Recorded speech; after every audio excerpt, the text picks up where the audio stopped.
Hello, everyone. I hope you've had and are having a phenomenal Monday. This is Rick Hill with RD Hill and Associates, along with my partner, Damian Madison, DEM Ministries.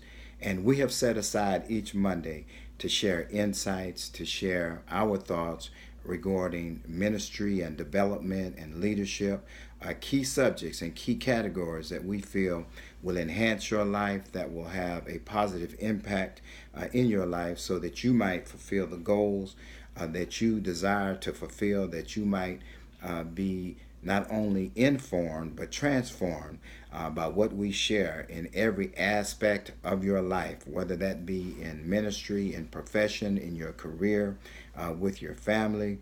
We want to come into your life every Monday for what we call, what we have coined, Ministry Mondays. Ministry Mondays, yeah, this is our inaugural kickoff. And so I thank you for joining us today on this day. Hopefully, you will be enriched and empowered by what is shared on Ministry Mondays so that you can fulfill the desires that you have, so that you might not only live a productive life, but you may reach those visions, reach those goals that you have set as your destiny. And so that's why we want to share. And so I want to hop right into this very quickly because we don't want to take up a lot of your time, but I want you to hear my heart. I have been a part of many organizations. I have led countless organizations. I have seen many organizations flourish, and I've seen some fail. And one of the common denominators that have been associated with those who have flourished and those who have failed has been how they have dealt with denial. Yeah, that's our subject for this Ministry Monday, denial. How do you deal with denial? And I don't have to spend a lot of time talking about denial because you recognize the fact that denial is one of those insidious factors, state of mind that will cause you to short circuit and to short live what you have laid out, what you have planned. Denial has a way of aborting your success before it arrives. It has a way of abbreviating the success that you're experiencing and making it temporary rather than long lasting.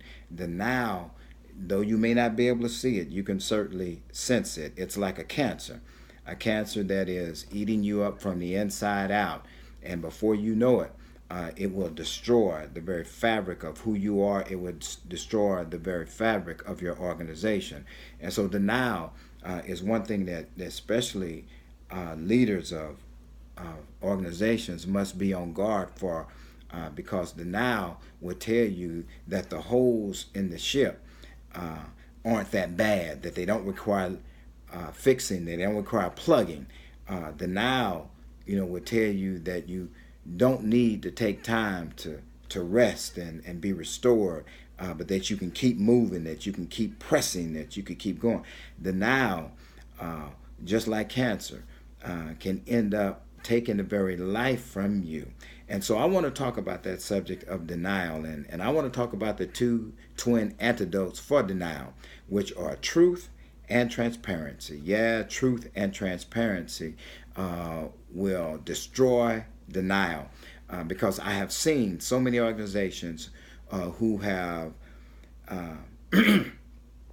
enjoyed great success, and they have allowed that success of the past to be a precursor for a death sentence in the future. Because they have rested on their laurels, they have allowed complacency in what they used to do, and thinking that will be enough to continue to allow them to progress in the future, they've fallen victim to their own success. And so they have denied the factors that have been contributing to their success. They have denied the reality of where they are right now. And so truth and being transparent are critical antidotes to prevent you from walking and living in denial. You've got to be truthful for where you are. You got to be truthful about the factors and the indicators that are saying that success of yesterday is not going to be the success of tomorrow. And then you have to be transparent enough and not allow your ego to get in the way of you making the necessary corrections, that you make the necessary adjustments so that you can continue to experience success rather than failure. It's kind of like this. I took my car in for maintenance, for a, if you will, a checkup, and they gave me a list of things that if I wanted the car to still run at an optimum level, at a very efficient and effective level, I needed to have these things repaired. Now, I could take what they say and do something about it, or I could just ignore it and act as though what they said is not reality. And my point to you is the same thing about your ministry, about your organization. You have to do a diagnosis. You've got to collect the data. You've got to make sure that you are where you think you are. And the only way that you know that is by collecting and analyzing the data, the factors that are impacting your present position. And you've got to be very truthful about what that data says so that you can make those necessary corrections in order to run effectively and efficiently. You can't get from point A to point B with uncertainty. You can't get there not knowing whether or not what you're doing is making a difference, or isn't it, or is it making a difference. And the importance for you as a part of your ministry and as a part of your job, as a part of your career, is to make sure that you're operating on all cylinders.